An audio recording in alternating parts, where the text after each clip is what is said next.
Bonjour Jean-Christophe Lagarde. Bonjour. Vous êtes le patron de l'UDI, le patron des centristes qui, avec les Républicains, avaient organisé la primaire de droite et qui soutenait François Fillon. Il reste une semaine pour déposer les candidatures à la législative. Est-ce que vous avez votre liste déposée? Tout est prêt? Oui, nous avions passé avant la présidentielle un accord pour les législatives avec les Républicains, un accord sur le projet et un accord sur les candidats. Et ça n'a pas changé, ça n'a pas bougé? Les candidats sont en campagne et ils sont d'ailleurs très nombreux aujourd'hui à battre la campagne à plein. Et puis sur l'accord législatif, nous avons revu, entre guillemets, le programme que nous allons présenter aux Français. C'est normal, il faut tenir compte à la fois... Vous le présentez à la fin de la semaine? Nous le présentons ce matin. Ce projet, il est à la fois, de mon point de vue, plus ambitieux et plus équitable. Il y avait un certain nombre d'arbitrages qui avaient été faits par François Fillon avec la légitimité qu'il avait comme candidat de la primaire. Tout le monde s'est remis autour de la table pour trouver un projet plus ambitieux, plus équitable, qui permette de protéger les entreprises parce qu'il y a qu'elles qui créent les emplois et de mettre le paquet là-dessus. On va revenir sur le programme. Combien de candidats aurez-vous? Vous, UDI? Oh, il y aura 128 ou 140 candidats UDI, j'avoue, j'ai plus le chiffre en tête exactement. Donc en gros un quart un petit quart, un cinquième de l'ensemble de l'Assemblée, des 577 candidats. Est-ce que aujourd'hui vous savez à peu près sur combien de candidats vous pouvez compter pour être élu? Non, bien sûr que non, c'est les Français qui décideront. Vous avez fait des projections quand même. Vous savez, je vois beaucoup de projections auxquelles je ne crois absolument pas. L'élection présidentielle a été atypique et l'élection législative le sera encore plus. D'ailleurs, jamais elle n'aura eu autant d'importance. Les Français ont choisi qui nous présiderait désormais, c'est Emmanuel Macron, et il faut souhaiter la réussite du quinquennat qui s'ouvre. Mais aux élections législatives, ils vont choisir qui va nous gouverner, avec trois options. Soit un chèque en blanc au nouveau président de la République, cette espèce de parti unique qui est en train de se constituer. C'est une crainte, on le voit dans l'opinion. Près des 2 tiers des Français ne le souhaitent pas. Pourquoi? Parce qu'on a essayé le parti unique en 2002, en 2007, en 2012, ça a toujours échoué. Ça ne permet pas de réformer le pays.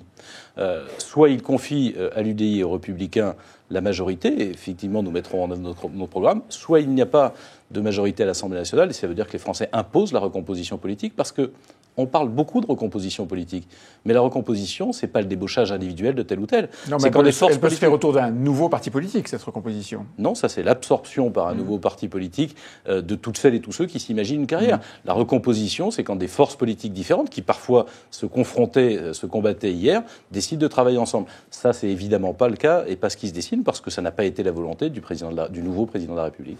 On voit des ambitions individuelles, en tout cas pour l'instant des démarches individuelles du côté des Républicains.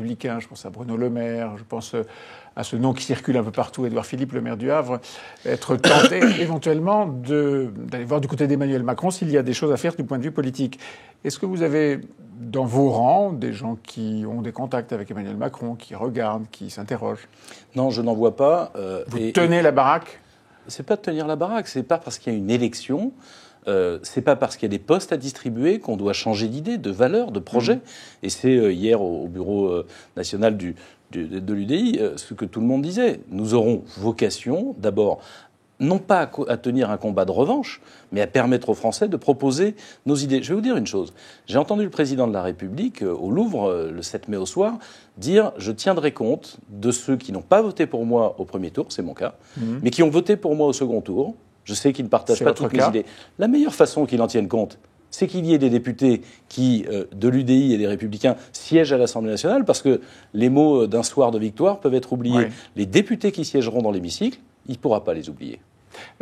Pas de candidat individuel, en tout cas pas, semble-t-il, de démarche individuelle aujourd'hui, mais un comportement de l'autre famille centriste, je pense au MoDem bien sûr, qui a passé avec armes et bagages du côté d'Emmanuel Macron. Si dans les rangs du MoDem ou si parmi les grands représentants de la famille centriste, je pense par exemple à Jean-Louis Borloo, il y avait des ministres, ou pourquoi pas un Premier ministre, Jean-Louis Borloo par exemple, est-ce que ceci vous permettrait d'envisager quelque chose qui ressemble à la participation à un gouvernement d'Emmanuel Macron? D'abord, vous permettrez de séparer Jean-Louis Borloo du MoDem. Ça n'est pas son histoire, ça n'est pas sa famille. Sa famille, c'est l'UDI. Sa famille, c'est l'UDI. Le MoDem s'est mis dans la roue d'En Marche. C'est un morceau d'En Marche aujourd'hui. C'est pas très important.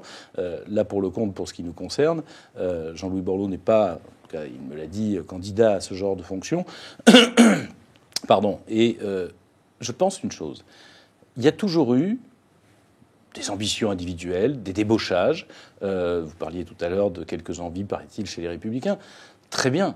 Mais ça ne fait pas mouvement politique. Et pardon de le dire, je me souviens que Bernard Kouchner, Fadela Amara, Éric Besson étaient allés dans le gouvernement de Nicolas Sarkozy. Ça n'a rien changé à gauche, alors qu'il venait de la gauche. Ouais. Et ça n'a pas permis à Nicolas Sarkozy de réussir. Donc je pense non à l'ouverture, vous n'y croyez pas? Je pense, non.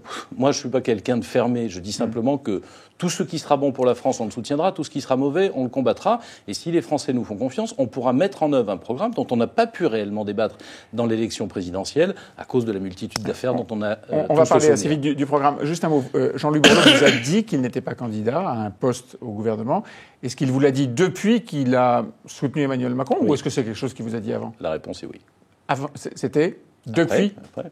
D'accord. Donc vous pensez qu'aujourd'hui, il n'est effectivement pas candidat? Non, je pense que Jean-Louis, c'est un faiseur, c'est un homme de mission. Et s'il y a des missions, comme à l'époque la rénovation urbaine, la cohésion sociale, dans lesquelles il peut être utile, comme il l'a fait sur l'Afrique, il n'hésitera pas à le faire. Est-ce que si Emmanuel Macron nomme un Premier ministre Les Républicains ou du centre, ça change complètement votre analyse? Non, je ne vois pas. Là encore, on est dans le casting et pas dans les idées. Moi, je veux qu'on ait un combat sur les idées. On voit bien que dans la présidentielle, ce combat n'a pas pu avoir lieu, cette confrontation. Il y a dans ce que dit Emmanuel Macron un certain nombre de choses qu'on peut partager. Et puis il y a des choses avec lesquelles nous ne sommes pas d'accord. Dans ce qu'on peut partager, par exemple, la refonte de l'Europe, des retraites qui soient équitables et uniformes pour les Français, grands principes. etc. Tout le monde est d'accord, ou à peu près pour tout le monde n'était pas d'accord à l'origine. Par exemple, est-ce que les socialistes sont d'accord sur la suppression des régimes spéciaux? Je ne le crois pas. Bon. Et puis, il y a des choses avec lesquelles, moi, je suis en désaccord. Je vous en cite deux. La première, c'est l'augmentation de la CSG. L'augmentation de la CSG, c'est de la perte du pouvoir d'achat pour les retraités, à qui on prend de l'argent pour donner aux salariés. Oui. C'est ça, en réalité, ce que vous êtes contre? D'abord, on a déjà essayé. Deuxièmement, cette solidarité intergénérationnelle, on a déjà essayé. Retirer aux retraités pour donner aux salariés, excusez-moi, ça me paraît une très mauvaise idée. Deuxièmement, on a déjà essayé et ça n'a pas marché.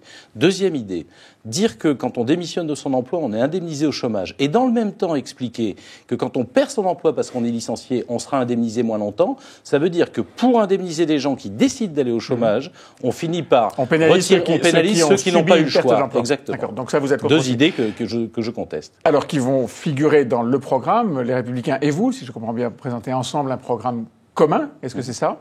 Oui, un programme d'union, naturellement. Ouais. Avec un rejet de l'augmentation de la TVA, avec une baisse de l'impôt sur le revenu, avec un étalement de la baisse du nombre des fonctionnaires.